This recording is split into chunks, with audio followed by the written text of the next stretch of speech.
Sha iyi quartier ni nziza kabisa, kanda subscribe kugira ngo dukomeze tugendane. Hano hantu rero ngiye nahanyuze nigiriye muri siporo, nari ngiye muri siporo.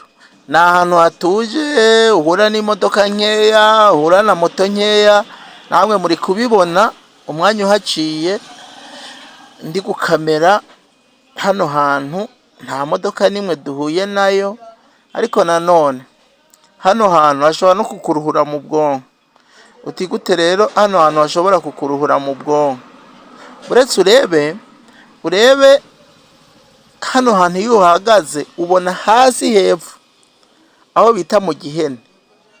Dore hano ni mu Gihene, iyi quartier yo hasi ni mu Gihene. Iyo uzamuye amaso gutya uhita ubona ubu mpagaze mu mudugudu wa Beneri. Mpagaze mu mudugudu wa Beneri. Hano hasi ni mu Gihene, iriya ni view nyene y'amakaritiye yo hakurya yo mu Gihene.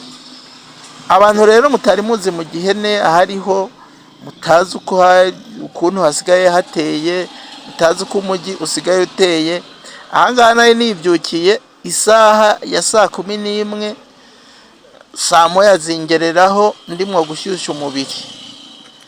Murabizi yuko rwose udashyuhije umubiri uhita usaza vuba, kandi n'ubundi sanzwe nshaje ebana ni danje. Kanda subscribe rero. Thank you.